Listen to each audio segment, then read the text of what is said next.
It's an off year in politics, and there are fewer primaries than there used to be. But still, next Tuesday is primary day in New York State, and early voting is already underway. So you may have some local races to weigh in on. So if you're registered with a party, please go vote. The top line races in the North Country are in our biggest cities, Glens Falls and Watertown. 8 people are running for 2 seats on Watertown City Council. That's today's story of the day. Support for Story of the Day comes from Pearsall Wealth Management at UBS Wealth Management USA, subsidiary UBS AG, member FINRA SIPC, 1 Broad Street, Glens Falls. Hey, I'm David Sommerstein. It's Thursday, June 19th, Juneteenth. See yesterday's story of the day for more on that. First up, New York Senator Kirsten Gillibrand is urging diplomacy as the conflict between Israel and Iran escalates and President Donald Trump considers his options. Gillibrand says she doesn't think getting into a world war is wise or appropriate, and she hopes Trump will continue to pursue negotiations. I support Israel's right to defend itself 1,000%.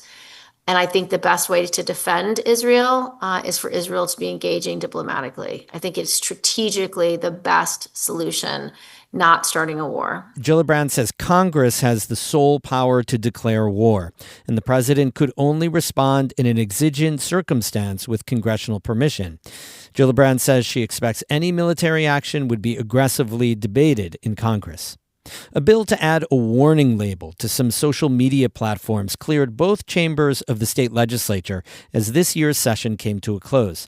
As Noel Evans with the New York Public News Network reports, the bill is on the way to Governor Kathy Hochul's desk for a signature. Assemblymember Neely Rosick was an author of the bill. She says in a rare display of unity, lawmakers from both major parties were in agreement without debate. This is a bipartisan issue. We're all really laser focused on helping kids' mental health and well-being, and that goes across parties. If signed by Governor Kathy Hochul, it would mean that social media companies would be required to add a warning label that appears when users open the app. That label would highlight the negative mental health effects of excessive use of apps that use features that are designed to keep people engaged, including algorithmic feeds, infinite scrolls, and like counts. Rosick says it's just one piece of a larger puzzle. Creating warning labels, having some sort of transparency around social media is the next step in a longer, broader fight to help kids and their mental health. The bill has one more stop before potentially becoming law, and that is Governor Hochul's desk. In Rochester, I'm Noel Evans for the New York Public News Network. One of the North Country's assemblymen is interested in Congresswoman Elise Stefanik's seat if she runs for governor. Assemblyman Robert Smullen, who represents much of the central and southern Adirondacks, told the Albany Times-Union he'd be a substantive, serious candidate if Stefanik chooses to vacate her position to run for New York's top job. The Republican is from the hamlet of Meco near Gloversville and Johnstown in Fulton County. He served 24 years in the Marine Corps and completed 3 combat tours in Afghanistan. Smullen has been an assemblyman since 2019. Stefanik remained in her North Country seat after President Trump pulled her nomination to become UN ambassador, saying she was more needed in a narrowly divided Congress. The Republican has since teased a run for governor and has toured the state, attacking Democratic Governor Kathy Hochul. She's yet to make a final decision on whether she'll run.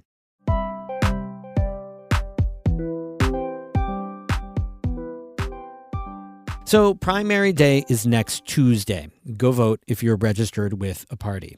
Tomorrow we'll profile the race for mayor of Glens Falls.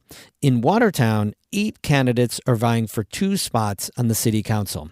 Several of the candidates faced each other in a political forum last week, which was hosted by Jefferson Community College and WWNY-TV. In sharp contrast to national politics, candidates agreed on a lot, including that, quote, political theater needs to end in Watertown. Amy Feiereisel has our story. It's a crowded field for the 2 Watertown City Council seats coming up for re-election this November. Many of the contenders say they're running to try and fix the council's negative image. Colin Burns is a first-time candidate whose grandfather once served as Watertown's mayor. First of all, our government needs to act like they get along, because that's a major headline on the news. Public perception of city government was one of the biggest themes of the forum. That's after a laundry list of high-profile controversies, including a criminal probe into the council's vote to buy a golf course, a personal ethics complaint against a sitting member, and public enmity between council members themselves and between council members, city staff, and the mayor, Sarah Campo-Pierce.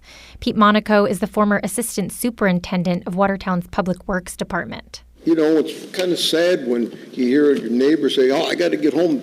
I got to get to the council meeting on Monday night. It's better, cheaper than a movie. It's just been not good image for the city for the last, say, 5 years. The two council seats coming up this fall are currently occupied by Lisa Ruggiero and Cliff Olney. Both are running again, but only Ruggiero is on the ballot. Olney is running a write-in campaign after the Jefferson County Board of Elections decided he didn't have enough valid signatures on his nominating petitions. Olney was also the subject of the 2023 ethics complaint. Watertown's ethics board found Olney had violated city code and general municipal law.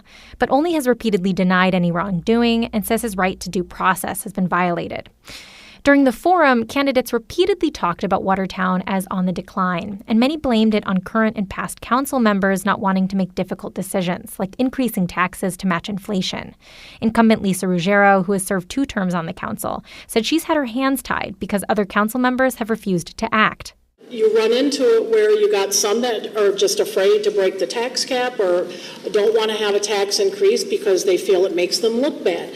But it's a necessary evil. Every candidate expressed a need to be stricter with finances, which was the hottest topic of the night.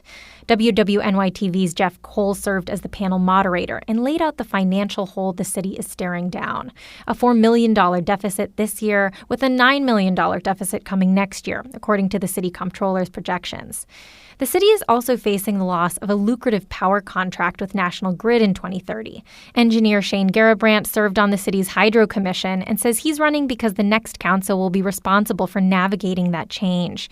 Candidate Anthony Velasquez, who works as a teacher for the Watertown City School District, said the city needs to reduce its spending. The taxpayers over the past 5 years have been faced with a council majority that has a spending addiction. And it's not even a spending addiction. It's misguided priorities. You know, I like pools and I like golf courses. I'm not going to beat the horse half dead here. He was referring to the combined $7 million the city spent to buy a golf course and repair a city pool in recent years. Robert Shore, a longtime volunteer at the city's fire department and who's running for a 4th time for the council, said those are things the city can't afford. He said it can't support the Watertown Zoo either, which has been on the brink of closure for several years. Again, we got to look more at the needs of the city and taking care of the existing infrastructure rather than the wants. Only one candidate outright said the city needed to reduce its workforce, Pete Monaco from the Public Works Department. He said it was a mistake for the city to add over 20 jobs in 2022. There's going to have to be some reduction in force. Watertown's elections don't run on party lines, and talk of political affiliation was notably absent, with one exception. Incumbent Lisa Ruggiero made a point to share that she voted for President Donald Trump and claimed most of the other candidates voted for Kamala Harris, but said she could work with anyone. Political affiliation didn't come up again, and many candidates expressed their hope for more unity in city government. Third-time council candidate Doug Osborne works for Jefferson County's probation department. We need a cohesive and policy-driven council that is serious about governing and not about political expedience. Talk primarily centered on local infrastructure concerns, like the city's leaking reservoir. And on most issues, candidates agreed. Topics included the city's blighted properties, the city's unhoused population, youth retention, and cannabis, which was raised as a potential revenue stream. All candidates said they were willing to explore the city opting into the marijuana retail market. Colin Burns says it isn't a matter of personal values, but a matter of taking advantage of what they can to decrease the tax burden on residents. Whether you like it or you don't like it, it's not going away, and frankly, we could use the money.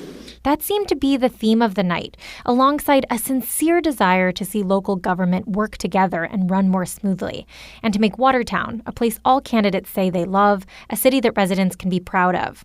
Watertown voters will narrow the field down to 4 candidates during the June 24th primary. That's coming up next Tuesday. Those 4 candidates will move on to the November election. Early voting for the primary is already underway. Amy Feiereisel, North Country Public Radio. We have more news all the time on our website, ncpr.org. Music today by I Am Snow Angel of Lake Placid and Danny Thomas of Canton. I'm David Summerstein, North Country Public Radio.